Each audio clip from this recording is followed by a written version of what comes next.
매일같이 쏟아지는 국제뉴스, 따라가기 참 복잡하죠? 근데 그 배경에 깔린 깊은 역사를 알고 나면 지금 벌어지는 일들이 훨씬 선명하게 보이기 시작합니다. 오늘은 유대인의 정체성이라는 3000년의 이야기를 통해서 오늘날의 헤드라인을 한번 제대로 파헤쳐 보겠습니다. 자, 바로 시작할게요.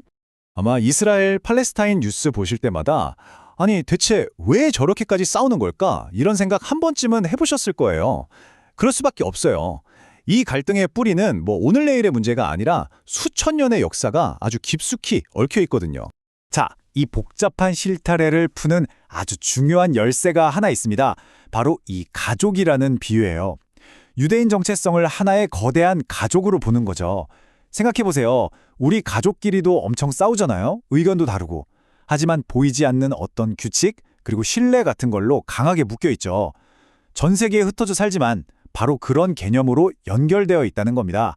그럼 대체 이 가족을 하나로 묶어주는 그 보이지 않는 힘은 뭘까요? 첫 번째 핵심부터 한번 들여다보겠습니다. 바로 그들만의 아주 독특한 규칙입니다. 우리가 보통 종교하면 뭐랄까 마음으로 믿는 거, 개인적인 신념 이런 걸 떠올리잖아요. 그런데 유대교는 무게중심이 좀 다릅니다. 이 그림에서 보시는 것처럼 내가 뭘 믿느냐 이것보다 우리가 함께 뭘 하느냐, 그러니까 공동체의 실천이 훨씬 더 중요합니다. 이게 진짜 중요한 포인트인데요. 좀 과장해서 말하면 마음속으론 안 믿어도 괜찮다는 거예요. 진짜 중요한 건 가족의 규칙, 예를 들면 다 같이 지키는 식사법 같은 구체적인 행동, 이걸 함께 하는 겁니다. 이런 공유된 행동을 통해서 우린 한 가족이구나, 이걸 계속해서 서로 확인하는 거죠. 근데 여기서 되게 재밌는 질문이 하나 생기죠. 아니 수천 년 전 그 옛날 규칙이 어떻게 오늘날 당장 우리가 먹는 치즈버거 같은 거에 영향을 줄 수 있다는 걸까요? 와, 이 과정이 정말 흥미롭습니다. 자, 보세요. 시작은 토라에 나오는 새끼 염소를 그 어미젖으로 요리하지 말라는 아주 구체적인 한 문장이에요. 근데 랍비들이 이걸 수백 년 동안 토론하고 연구하면서 그 본질적인 의미, 그러니까 고기랑 유제품은 섞으면 안 된다는 더 큰 원칙을 이끌어낸 거죠. 그렇게 되니까 어때요? 현대에 와서 고기 패티랑 치즈가 같이 들어간 치즈버거는 당연히 금지되는 음식이 되는 겁니다. 이런 식으로 옛날의 지혜를 계속해서 지금 현실에 맞게 해석하고 적용하는 거예요. 자, 이제 이야기의 분위기가 완전히 바뀝니다. 지금까지는 가족이라는 정체성에 대해 이야기했잖아요. 그런데 이 개념이 어떻게 갑자기 국가라는 완전히 다른 정치적인 개념으로 확 바뀌게 됐을까요? 이게 진짜 의외일 수 있는데요. 3000년 역사에서 사실 대부분의 기간 동안 유대인들은 자신들만의 국가를 만드는 데 별로 관심이 없었어요. 오히려 우리는 어느 나라에 살든 우리만의 규칙을 지키면서 연결된 하나의 네트워크다, 이런 초국가적인 정체성을 훨씬 더 중요하게 생각했죠. 그런데 역사가 그들을 그냥 내버려두지 않았습니다. 이 연대표를 보시면 아시겠지만 19세기 말부터 정말 끔찍한 학살과 박해가 시작돼요. 그리고 그게 홀로코스트에서 정점을 찍죠. 이 정말 상상할 수 없는 폭력 속에서 살아남기 위한 아주 절박한 생각이 싹트기 시작한 겁니다. 바로 이겁니다. 이게 바로 시오니즘의 출발점이에요. 더 이상 그 누구도 우리를 지켜주지 않는구나. 이 뼈아픈 현실을 깨닫고 우리가 우리 자신을 지키려면 우리만의 국가가 반드시 있어야 한다는 절박한 목소리가 터져나온 거죠.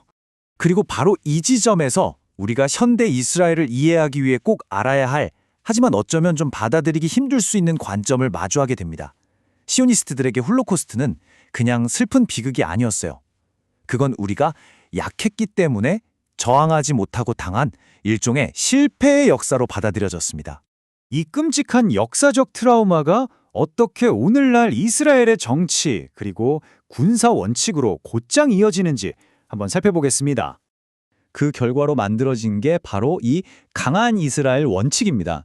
특히 네타냐후 총리가 아주 강하게 밀어붙이는 신념인데요. 우리가 약해서 당했다는 과거의 교훈을 완전히 뒤집는 거예요. 다시는 얕보이지 않겠다. 누가 우리를 손가락으로 툭 치면 우리는 그 사람의 팔 전체를 부러뜨릴 거다. 이런 식으로 압도적인 힘을 보여줘야 한다는 생각인 거죠. 이 그림이 그 세계관을 정말 명확하게 보여주죠. 과거의 위협이었던 나치를 오늘날의 하마스와 똑같은 존재로 보는 겁니다.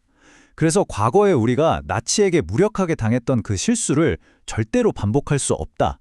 이번에는 우리 손으로 직접 압도적인 힘으로 이 위협을 뿌리 뽑아야 한다. 이런 논리가 되는 거죠. 그리고 1967년, 이 해는 이스라엘의 정체성에 정말 지울 수 없는 흔적을 남깁니다. 바로 6.1 전쟁인데요. 여기서 거둔 압도적인 승리가 그냥 땅을 넓힌 것 이상이었어요. 강한 이스라엘은 뭐든지 할 수 있다는 신화를 만들어냈고요. 일부 종교 세력에게는 이 승리가 마치 신의 약속이 진짜로 이루어진 증거처럼 여겨지기 시작했습니다. 자, 이렇게까지 깊은 역사와 트라우마가 얽혀 있는데 과연 평화로 가는 길이 있긴 한 걸까요? 마지막으로 오늘날의 상황을 한번 짚어보겠습니다. 여기서 우리는 정말 역사의 커다란 아이러니와 마주하게 됩니다. 사실 되게 놀라운데요. 이스라엘이라는 나라가 생기기 전까지 수백 년 동안 유대인과 무슬림의 관계는 오히려 기독교 세계와의 관계보다 훨씬 더 괜찮은 경우가 많았어요. 그런데 이스라엘 건국 과정에서 영국이나 미국 같은 서방 세력의 지원을 받게 되니까 아랍 세계에서는 이걸 새로운 형태의 식민주의라고 본 거죠. 그러면서 그나마 평화롭게 지내던 관계가 완전히 틀어져 버린 겁니다. 그렇다면 평화 가능할까요? 안타깝게도 전문가들의 평가는 아주 냉정합니다. 이 갈등의 뿌리가 너무 깊어서 가까운 미래에 근본적인 해결책이 나오기는 정말 어려울 거라는 거죠. 그래서 전문가들이 강조하는 건 이겁니다. 지금 당장의 목표는 완벽한 평화가 아니라 일단 이 갈등의 강도를 낮춰서 당장 죽어가는 사람들 단 한 명의 생명이라도 더 구하는 것이 되어야 한다는 겁니다. 3000년의 정체성, 그리고 뼈에 사무친 트라우마가 뿌리 깊게 박혀있는 이 갈등 속에서 평화는 과연 어디서부터 시작되어야 할까요? 이 묵직한 질문을 여러분께 남기면서 오늘 이야기 마치겠습니다.